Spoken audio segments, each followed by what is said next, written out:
My name is Christian Gilissen. I'm a PI at Human Genetics, and I also work in genome diagnostics. And I'd like to show you what I think is a very nice example of how we can get new knowledge by actually integrating large amounts of data. A field that we are especially interested in human genetics is the field of DeNovo mutations. So these are mutations that are very rare and occur spontaneously, either in the sperm or in the egg cell of parents. When they happen in the coding sequence of a gene, this may cause a disease. Now, these mutations themselves are very rare. You have approximately 74 of them, so it's quite a big range. But what we know, even though that they're very rare, is that they give rise to various, mostly neurodevelopmental diseases, such as intellectual disability, congenital heart disease, autism, etc. So this is the field that we're interested in, and this is also where we perform our exome sequencing diagnostics. We try in part to identify these types of mutations in patients. So this has been set up in about 2011, where we started doing exome sequencing all of the coding sequences of patients, mostly for patients with intellectual disability. So in 2014, we had approximately 1,500 of these trios sequenced.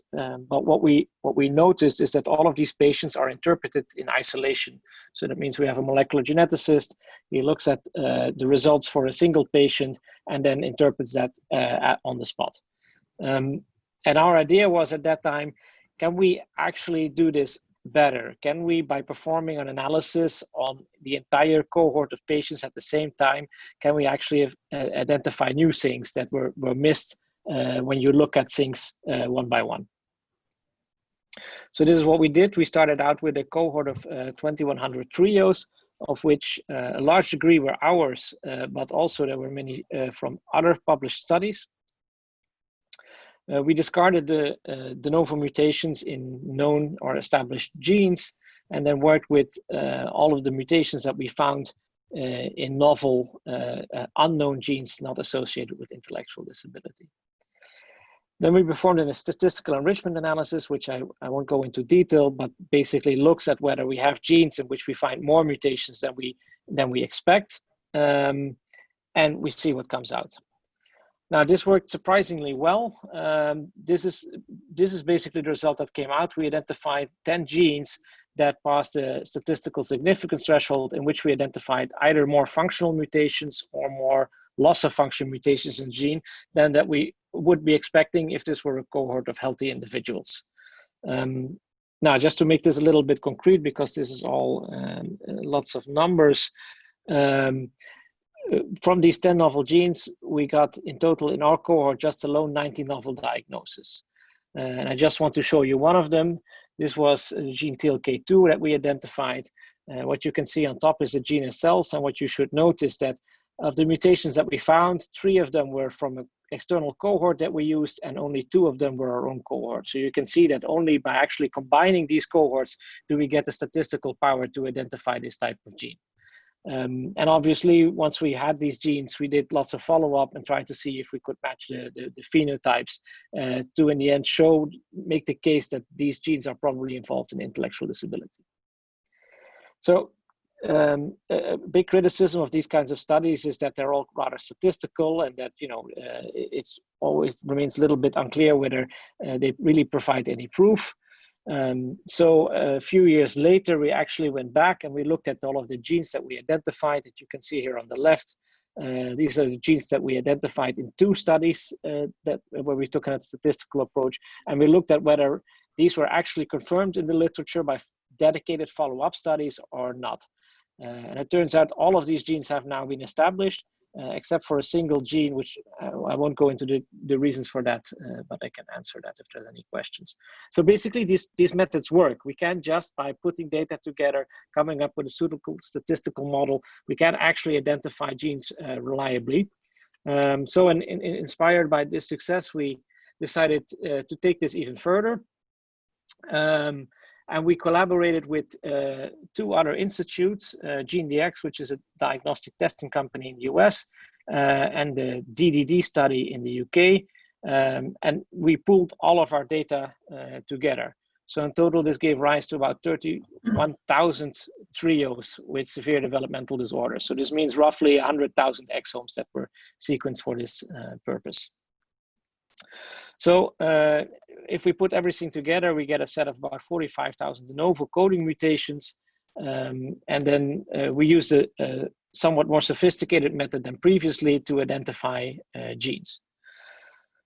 So the point that I want to stress here is that what we did is in the study, and what I think is what is needed for these type of integration studies, and that we spent probably 75% of the project time on combining and comparing our data and making sure that everything is okay and that we can compare the results.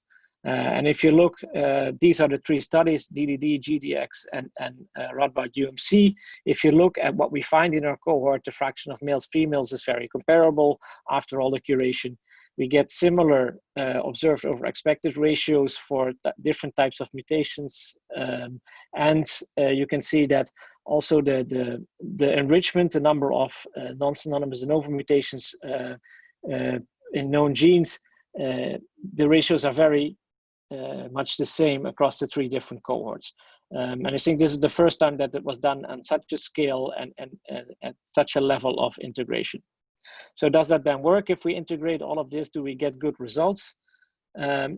Yes, we do. So in total, it's a rather comprehensive study. I won't show you everything, but just the main facts.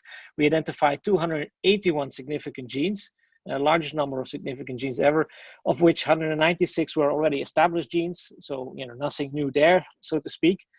54 genes for which there was some evidence available, but it was not conclusive, and 20 genes that have so far never been implicated in neurodevelopmental disorders. And just only in our cohort, this resulted in over 600 new diagnoses for patients. So my last slide, what I want to share with you is I think that these types of large consortium data sharing increase our statistical power to the extent that we can actually really identify new things. And why was this project specifically a success? I think a lot of prerequisites were in place. So for all of the samples, all three centers already established informed consent, and the biobanking was done. Data management was very well arranged across all the cohorts, so that meant that we as soon as there was a question from one of the partners for some kind of data, it was readily available.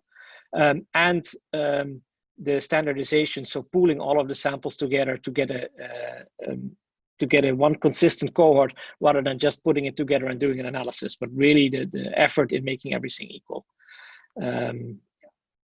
And then finally, I think what helped for us is that all of the data was jointly analyzed by all partners, and for all of us, we were equally involved in the success of the project.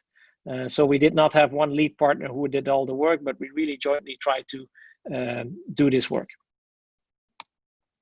And with that, I think I'm amazingly on time.